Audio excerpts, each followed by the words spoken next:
Oh boy, people are about to get real mad.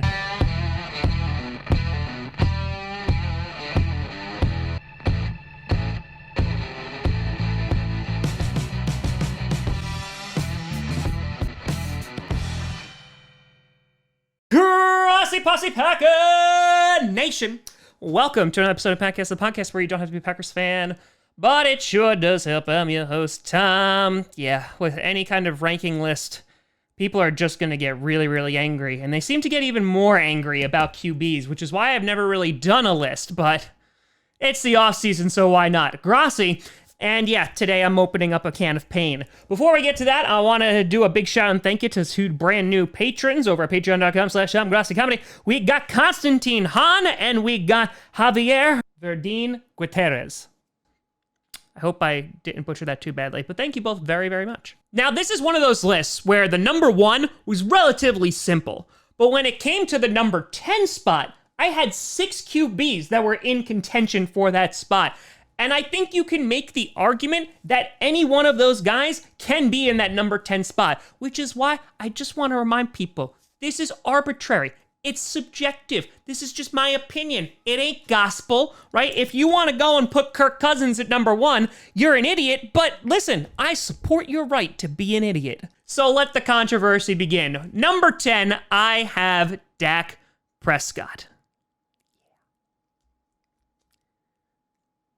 I think I just heard an explosion somewhere. Before I get into Dak Prescott, I want to talk about the guys who just did not make the list. Number 1, Kirk Cousins. Yeah, sorry, he's not there. Kirk Cousins is a good, oh, it hurts. Is a good quarterback. Do I think that and I think there is an argument to be made that he could find himself in the number 10 slot. He had a good season last year. The argument I would also make, though, is that he had a dynamic running game before Dalvin Cook got injured. He had Stephon Diggs, and he had Adam Thielen, and yet he still had wide receivers going on podcasts saying, "What the hell, man? Why do you suck and not throw to me?" I think his inconsistencies as a person who is a fan of a team that plays him twice a year and talks about him all the time, because I just can't stop thinking about Kirk Cousins, I think that he is falling just outside of the top 10. If he is able to have a great season this year, yeah, maybe he could make the top 10 next year. But for right now, that's why Kirk Cousins didn't get in. The second omission is going to be for Jimmy Garoppolo.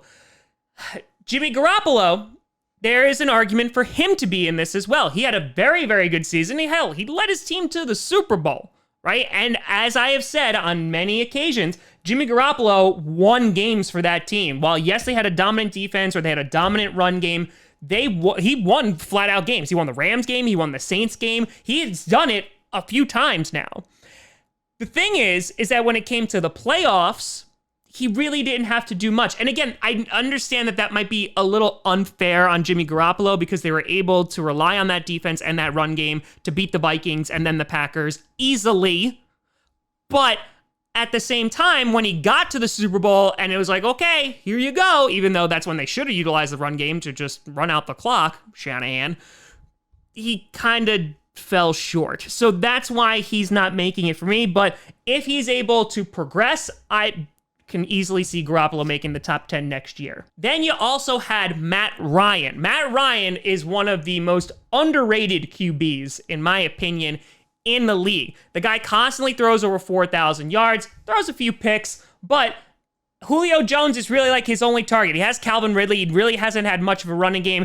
And to be completely honest, it was between Matt Ryan and Dak Prescott for that number 10 spot. And I think coming into this season, I value Dak Prescott, or I think he's going to do better than Matt Ryan simply because he has more weapons and a more stable offensive line. While you have Todd Gurley coming to Atlanta, and I think that will most certainly help, I think Dak Prescott's just going to do better. So I think that he's just kind of a product of the team or the lack of a team that they've surrounded Matt Ryan with, which is why he falls out of the top 10. Then you have Big Ben Roethlisberger. We just haven't seen him play in a while, so that's why. And finally, you had Ryan Tannehill. I was really close to putting Tannehill on this list, but while he did play amazingly last year in that stretch of games, I need to see him do it again before he could be a top 10. That was the only logic behind that. Now back to number 10, as I said 5 minutes later. I have Dak Prescott here. He threw nearly 5,000 yards last year. He had 30 TDs. He had 65% completion rating. And the guy has just been putting up ridiculous numbers. The Cowboys were one of the best offenses last year. Now, why I struggled with Dak and Matt Ryan is because Dak has a ton of support, as I said before. He has Ezekiel Elliott. He has a great offensive line. He has Amari Cooper to throw to. He has Gallup to throw to. He now has CeeDee Lamb to throw to. So I think he's going to put up ridiculous numbers this season, and that's why he's in this top 10. But I think the argument could be made that Matt Ryan has just had less to work with because he's just had Julio Jones. But I think Dak Prescott, he's been consistent enough to earn himself a spot in the top 10, and he's going to get paid like it one way or another. Then number 9, you got Tom Brady. I actually thought about not putting Tom Brady on this list because he definitely regressed last year. But at the same time, I think you also have to keep in mind that he really had no one to throw to. There was Julian Edelman who was like, hey, how you doing? But that really was about it. N'Keal Harry was injured the majority of the season, and everyone else was kind of just like, whatever. I still think that he is one of the best pocket passers. He takes care of the ball, threw only 8 interceptions last year. And I think coming into this season, he is going to be surrounded by a crap ton of weapons.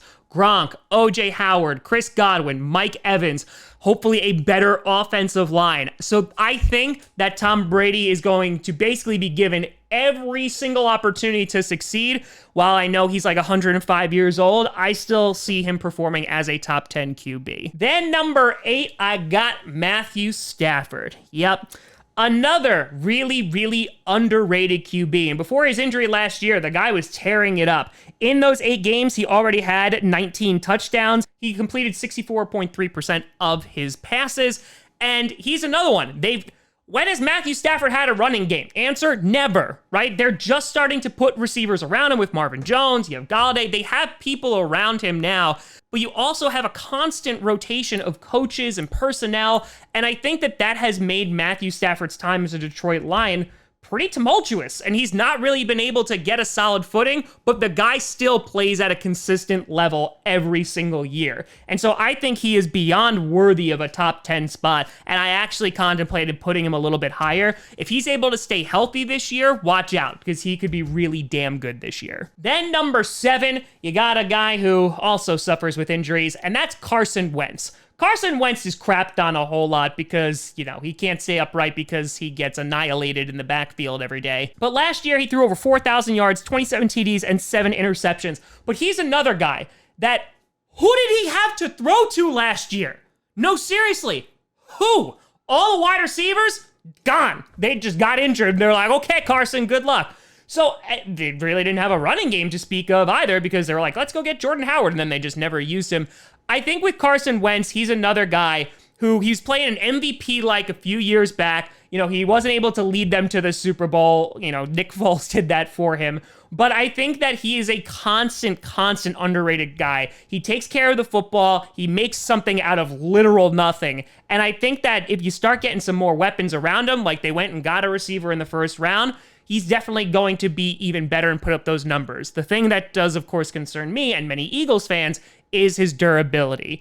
If he's able to stay healthy, though, he's one of the best QBs in the league, and I think definitely is top 10. Then number 6, you got Deshaun Watson of the Houston Texans. Talk about another guy who does something with absolutely nothing. And then they were like, hey, that nothing that you had, we're going to make it even less than nothing because we're going to get rid of DeAndre Hopkins. So good luck, Deshaun. He was sacked 44 times last year. And he still did all those things. I still vividly remember that play against the Bills where he's about to get sacked and he's just like, nope, never mind. And he winds up completing the pass and basically winning them the game. Completes over 67% of his passes. The guy has a terrible O-line, does not have a ton of weapons behind him, hasn't had a running game. They're having David Johnson come in. You also have Bill O'Brien as your GM and head coach, so that has to be a nightmare. He has to get some points for that as well. But I think Deshaun Watson is another, not only just underrated QB, but the guy is constantly just being the focal point of the Houston Texans and has kept them alive year after year after year, even though they really haven't put any support around him. So I think that based off of his stats and then based what in his situation, Yeah, he's close to a top 5 QB for me. Then number 5. You got Aaron Rodgers. Yeah, number 5, because he's still top 5. Fight me, bro. Aaron Rodgers led the league last year with a .7 interception percentage. Pretty damn good. Now, is Aaron Rodgers as good as he was? No. Father Time, it always catches up to you eventually. He missed a few throws last year. He definitely, struggled in a brand spanking new offense, but the guy was still a top 5 QB. He managed to completely and totally take care of the ball. He did not have many wide receivers to throw to either. Allen Lazard came in at the very end of the year and really started picking things up, but he didn't have a dedicated number 2 for the vast majority of it. Then Devontae Adams went out, and he was still able to win games by utilizing guys like Aaron Jones and basically just spreading the ball around. So this is not the 2011 or the 2016 Aaron Rodgers, but again, he doesn't need to be. He was still able to take that team to the NFC Championship game.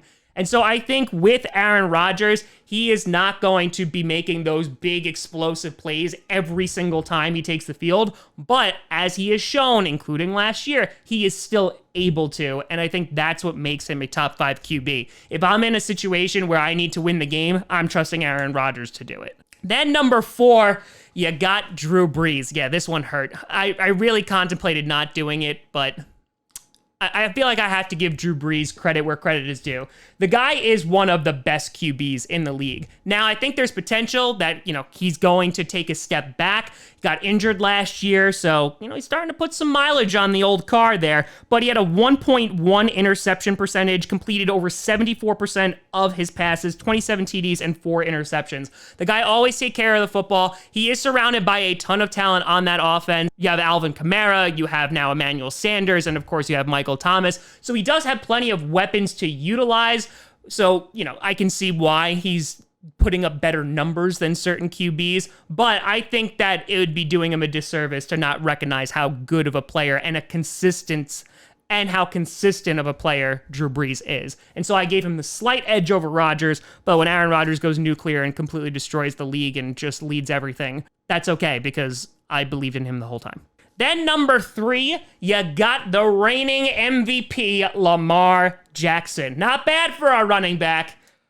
Are those jokes old yet? Completed over 66% of his passes. He led the league in passing TDs. He's a dual threat. Obviously, the guy won the MVP. The guy was absolutely phenomenal. After a pretty good rookie season, he just came back and was like, hey, guys, watch me just tear this league apart. And that he did. The only reason why he's not higher is just because the 2 guys in front of him have more experience, have been playing at a high, consistent level just for more time. I think Lamar Jackson, if he turns in a season like he did this past year again this year, yeah, he's going to be in the top 2 in the league. Then number 2, you got Russell Wilson. While I'll always hate the sea chickens, I have to respect the ever-living crap out of Russell Wilson. The guy is amazing. He got sacked 48 times last year. Guy got annihilated back there, lost all of his running backs, really didn't have a ton of people to throw to, yet he took care of the ball. He had completed 66% of his passes, and he had the 6th most yards. So with all of that, Russell Wilson constantly running for his life, he is a dual threat QB and is one of the most accurate and one of the best QBs